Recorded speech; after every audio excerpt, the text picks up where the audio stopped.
In today's video, I'm going to show you guys how you can recreate anything into metal. Now for this video, I'm going to be using this thing called sand casting. So you're going to need either sand, Petrobond, or green sand that you make. One of those three things.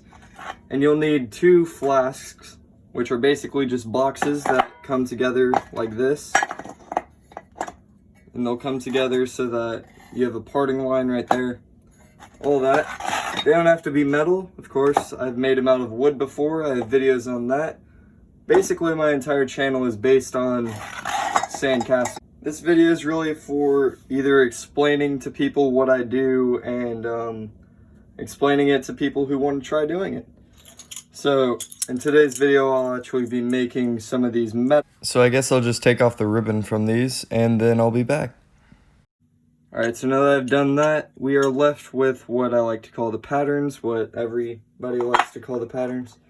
So we're going to set those faced up in the flask.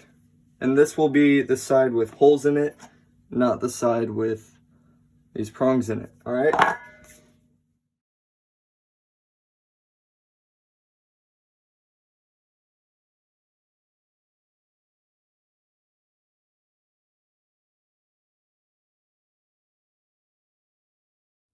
So as you can see, just from flipping it over, we have some perfect molds, but it's not as perfect as we actually want it.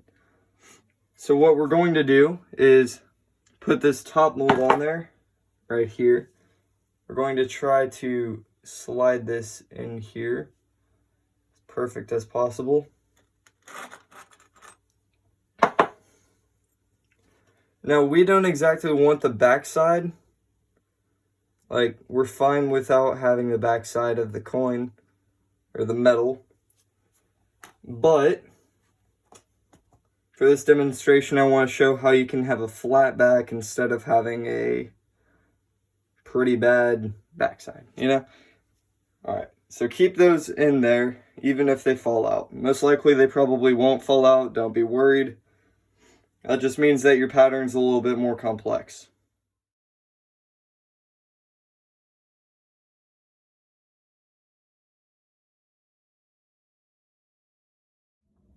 Alright, so now that you've finished this part of the project, what you're going to do to avoid having a bad cast is, this is kind of crucial, so flip this over onto the side that has the actual patterns in it. So once you lift this up, they should fall out right onto the green sand, which is exactly what they did, which is awesome.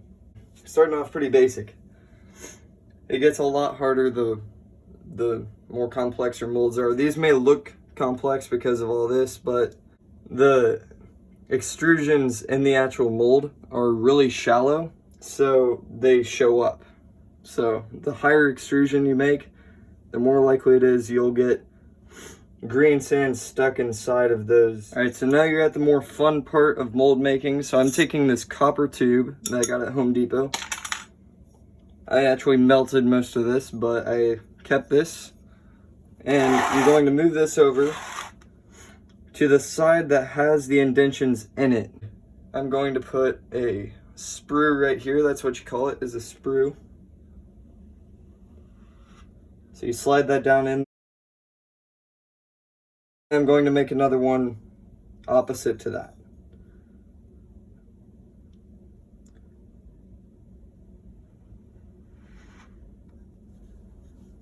And make sure you're twisting it on the way out. Makes it easier. Tap all that out, and then once you're here, go ahead and grab like a plastic spoon.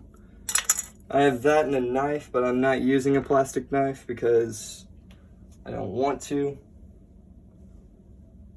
This is really up to you guys on most of the stuff that's happening here. So with your vent mold, which I assume that you have, you probably don't, but if you do, that's great. Go ahead and draw it over to the nearest flat part. And then once you have the flat part, use your spoon, use this side, to scrape down into the sprue, like this. Same with right here. You're going to draw it.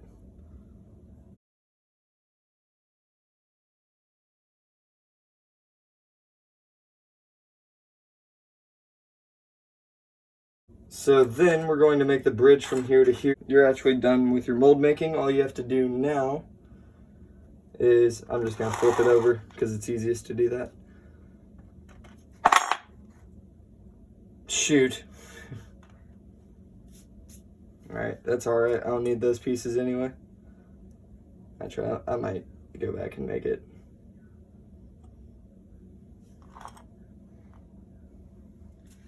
Now, if I hadn't made that dumb mistake of just flipping it over, then I'd actually get these holes.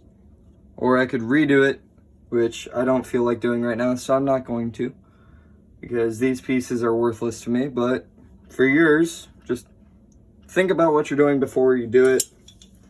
I have like zero common sense, so I don't do that. Alright, so next step, you're going to need something to melt the metal. If you're using a King of Random design where you just use charcoal, go ahead and use that, but just know it's very inefficient and hard to run. You have to tend to it all the time. It's kind of fun, but very inefficient. So I suggest a propane forge. I got mine from Devil Forge. Not sponsored at all. I'm really low on propane though, so I'm going to be using a 4 kilogram crucible instead of my 8 kilogram one that's inside of there right now. And I'm going to be using an old ingot because I'm really low on aluminum too. You can melt soda cans, I do that all the time, but just know that once again they're very inefficient, takes a lot of propane, and it's a lot of slabs. Right, and if you're going to use a propane furnace, I suggest getting a 10-inch wrench. An 8-inch one isn't big enough this way. I use a crescent wrench, so it's not big enough this way to actually fit around the propane fitting, so get a 10-inch one.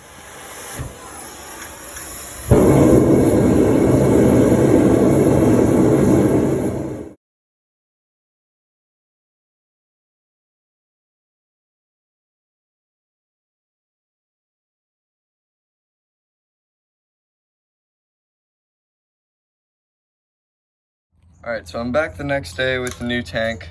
So we're gonna try this again.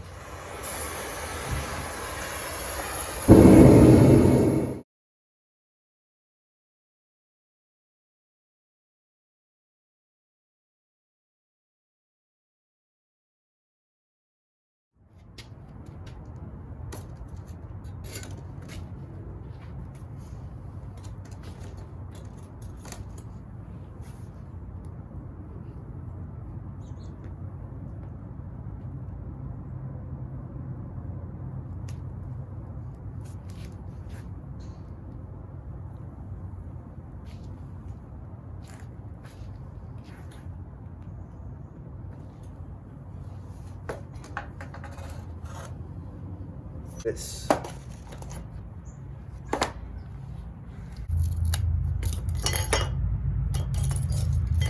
There you go.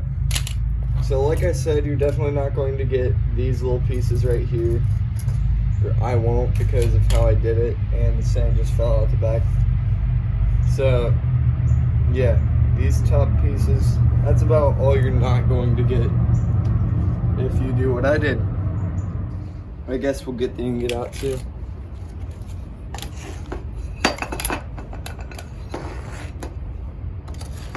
That's a pretty clean ingot if I've ever seen one. Alright, so right here we have our two final products. As you can see, on the back side, it's a lot more porous. So right here, smoother because we had this facing up. Sand casting can be a great way to replicate things in metal, but for other pieces, you can't really use sand casting. So say I wanted to cast this, that would be very hard because, well, one, you'd have to cast it this way, but then it goes up. So if you tried to pull this out of the sand, it would pull the sand with it. Now, to avoid that, you could try going this way. But then again, you have a giant space right here, so you'd have to pull it through that. So this piece, although it wasn't casted, if you wanted to ever cast it, you'd have to use lost wax. Thank you guys so much for watching this video all the way to the end. If you haven't already, like, comment, subscribe, share this with your friends.